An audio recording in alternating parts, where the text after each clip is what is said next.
Ľudia masovo rušia predplatné v ChatGPT a mieria ku Claude. V tomto rýchlom videu vám ukážem, ako to môžete spraviť aj vy. Bez toho, aby ste museli začať úplne od nuly, pretože Claude o vás zatiaľ nič nevie. V skratke, ukážem vám, ako vložiť do Claude to, čo o vás vie ChatGPT. Kým sa k tomu dostaneme, len v rýchlosti vysvetlenie, čo sa aktuálne deje. Poprvé, ChatGPT aktuálne už určite nie je najlepší chatbot, no a naopak Claude začína v mnohých veciach naozaj excelovať. Či už ide o rôzne benchmarky alebo LM Arenu, ako to vidíte tu vedľa mňa, Claude modely už takmer vo všetkom predbehli ChatGPT. Druhý dôvod je však etický. Anthropic, čiže firma, ktorá stojí za Claude, odmietla požiadavky americkej vlády, aby uvoľnila bariéry pre jej AI v súvislosti s jej možným využitím na armádne účely. Vláda Spojených štátov de facto chcela, aby mohli byť modely Claude využité na špehovanie ľudí a na ich prípadné použitie na autonómne zabíjanie bez povelu človeka. Za to si získal Anthropic obrovské sympatie a naopak OpenAI v rovnakom čase sa totálne zdiskreditovala. Sam Altman, CEO OpenAI, totiž krátko na to oznámil, že oni na rozdiel od Anthropicu našli v tejto veci s Pentagonom reč. No a aký to malo dopad? Neskutočný nárast rušenia predplatného ChatGPT o 295% za jeden deň. Nárast jednohviezdičkových hodnotení o 775% a pokles 5-hviezdičkových hodnotení pre ChatGPT o 50%. No a Claude sa medzi tým stal najobľúbenejšou free aplikáciou v súčasnosti v App Store. No a ak sa chcete pridať do Claude týmu aj vy a chcete tam prekopírovať to, čo vás vie ChatGPT, poďme si ukázať ako na to. Keď ste na webe Claude alebo v aplikácii Claude, choďte vľavo dole do sekcie Settings, ako to môžete vidieť tu. Následne choďte do sekcie Privacy. A tu si nájdete riadok s názvom Memory Preferences a kliknite na Manage. No a následne si nájdete tento riadok Import Memory from Other AI Providers a kliknite na Start Import. Objaví sa vám takáto tabuľka, kde nájdete takýto detailný prompt priamo od Claude, ktorý si skopirujte a choďte s ním k AI chatbotovi, z ktorého chcete vložiť tie dáta, ktoré o vás vie, do Claude. Čiže toto sa v skutočnosti netýka len prechodu z ChatGPT do Claude, to isté môžete spraviť napríklad aj v Gemini. Ja vám to však ukážem na príklade ChatGPT. Som teda v ChatGPT, tu vám odporúčam hore v menu prepnúť na Model Thinking, aby bol výsledok kvalitnejší a ChatGPT nad tým, čo bude generovať, premýšľalo čosi detailnejšie. Skopirujem si teda tento prompt z tejto tabuľky v Claude a vložím ho sem. No a spustím generovať. A ako vidíte, začína generovať všetko, čo o mne ChatGPT vie.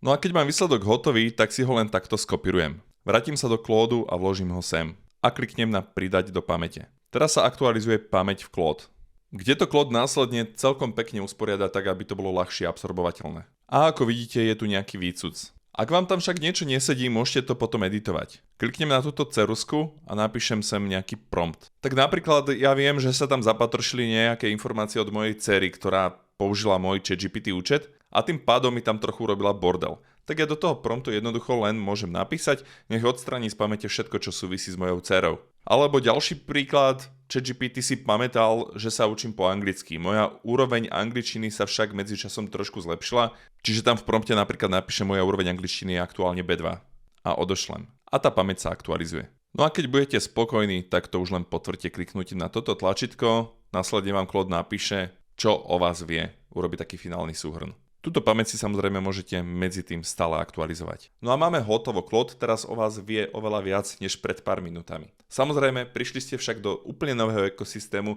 a tým sa vaša cesta na Claude stále len začína. Preto by som spomenul ešte tieto dve nastavenia. Ja mám zapnuté aj toto, Generate Memory from Chat History, čo umožňuje Claude pamätať si relevantný kontext z vášho chatu, čiže v rámci toho, čo si s ním píšete. Pričom sa to týka pamäte aj v čete, aj v sekcii projekty. A zapnem si aj túto druhú funkciu, ktorá vyhľadáva referencie v čete, čo umožňuje Claudeovi vyhľadávať relevantné detaily v predošlých chatoch. Čiže pamätá si vašu predošlú inštrukciu a tým optimalizuje aj proces a výsledky v rámci ďalšieho chatovania. Zároveň pokiaľ ide o funkciu memory, dobrou správou je, že teraz najnovšie Claude aktualizoval tie podmienky tak, že by to malo byť k dispozícii aj free verzii. A toľko k naplneniu pamäte, takto na úvod. Pravdu povediac, ja sa s Claude ekosystémom tiež aktuálne len zoznamujem. Čo robím hlavne cez desktopovú aplikáciu, ktorú si môžete stiahnuť aj vy, či už pre Windows alebo Mac. Testujem si procesy cez Claude Cowork a testujem tiež projekty cez sekciu Chat, čo je v podstate nejaký ekvivalent GPTček alebo Gemov v ChatGPT respektíve Gemini. No a časom sa hádam dostanem aj ku Claude Code. Aj keď toto zatiaľ nie je úplne moja parketa. Ak by ste však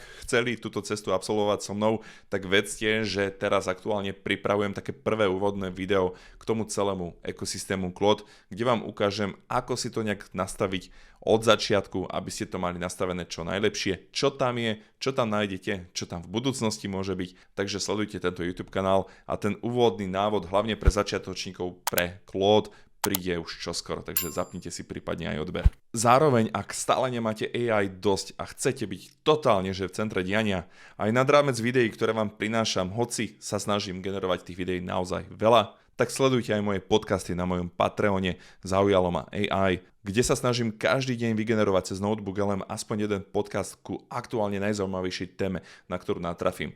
Sám sa takto dovzdelávam, dám si sluchátka do uší a počúvam tie najzaujímavejšie myšlienky súčasnej doby v súvislosti s futuristickými technológiami. Ak chceš byť toho súčasťou, dole pod videom nájdeš link na môj Patreon, môžeš si to na 7 dní vyskúšať zdarma. A ak sa ti to bude páčiť, môžeš sa stať členom. No a to je záver dnešného stručného videa. Díky za like, díky za odber. Ak sa ti takýto content páči, ja som mimochodom Martin, toto je YouTube kanál Zaujalo ma AI a vidíme sa opäť čoskoro. Ahoj.